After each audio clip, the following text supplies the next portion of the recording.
अंधेरी रात के सन्नाटे में जब पूरी दुनिया नींद की आगोश में होती है, मध्य पूर्व के आसमान में सिर्फ एक ही आवाज गूंजती है, गोलियों की तड़तड़ाहट और धमाकों की गूंज।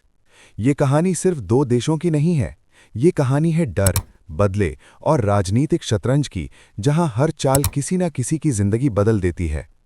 इस संघर्ष के केंद्र में है इजराइल और ईरान।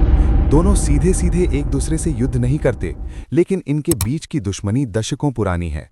एक और इजराइल है जो अपनी सुरक्षा को सबसे बड़ा हथियार मानता है।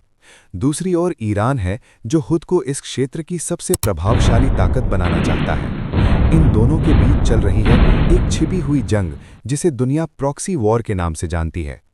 इस कहानी की शुरुआत मिसाइलों से नहीं, बल्कि विचारधाराओं से होती है। इजराइल अपने अस्तित्व की रक्षा के लिए हर हद तक जाने को तैयार है। ईरान अपनी सोच और अपने सहयोगियों के जरिए इजराइल पर दबाव बनाना चाहता है। जब सीधी लड़ाई मुश्किल हो जाती है, तब घेरेबंदी शुरू होती है। लेबनान से हिजबुल्लाह और फिलिस्तीनी इलाकों से उग्रवादी संगठन सब एक बड़े शतरंज के मोहरे बन जाते हैं। पिछले कुछ महीनों में घटनाएं तेज हुई हैं। रॉकेट हमले, हवाई हमले और साइबर अटैक, ये सभी संकेत हैं कि जंग सिर्फ जमीन पर नहीं, डिजिटल दुनिया में भी लड़ी जा रही है। जब एक मिसाइल सीमा पार करती है, तो सिर्फ एक इमारत नहीं गिरती, बल्कि कई परिवारों के सपने मलबे में बदल जाते हैं। गाजा पट्टी के घनी आबादी वाले इलाकों में रहने वाले लोग रोज अपनी जिंदगी को मौत के तराजू पर तौलते हैं। सस्पेंस यहीं से शुरू होता है। हर रात ये सवाल उठता है कि क्या आज पूरी जंग छिड़ जाएगी? क्या ईरान सीधे इजराइल पर हमला करेगा या इजराइल पहले वार करेगा?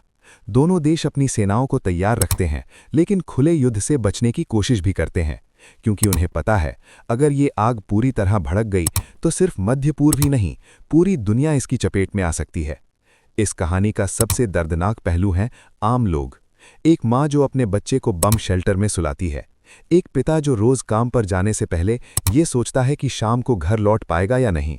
सीमा के पास बसे शहरों में स्कूल की घंटी से ज्यादा लोग सायरन की आवाज पहचानते हैं। ये जंग सिर्फ फौजों की नहीं, ये जंग है हौसलों की। तथ्य बताते हैं कि इजराइल के पास अत्याधुनिक मिसाइल रक्षा प्रणाली है, जो कई रॉकेटों को हवा में ही रोक लेती है।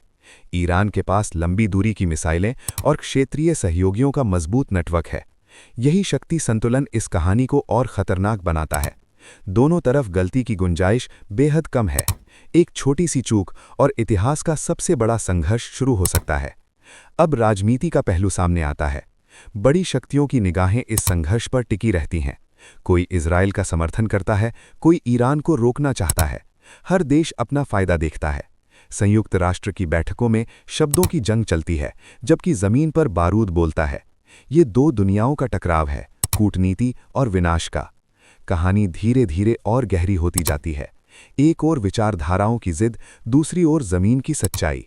जब मिसाइल दागी जाती है तो सिर्फ राडार ही नहीं जागता, बल्कि पूरे शहर की सांसें थम जाती हैं। हर धमाका एक संदेश देता है कि ये जंग अब भी जिंदा है और अभी खत्म नहीं हुई। इस संघर्ष का सबसे सस्पेंस भरा पल तब आता है जब खबरें आती हैं कि सीधा हमला हो सकता है। सीमाओं पर सैनिकों की आवाजाही बढ़ जाती है। एयरबेस से लड़ाकू विमान उड़ान भरते हैं। दुनिया की न्यूज़ स्क्रीन पर एक ही सवाल चमकता है, क्या ये तीसरे बड़े युद्ध की शुरुआत है? लोग टीवी और मोबाइल स्क्रीन पर नजरें जमाए रहते हैं, लेकिन असली कहानी उन शहरों में लिखी जा रही होती है जहां दुश्मन के राडार से बचने के लिए रात में लाइटें बुझा दी जाती हैं।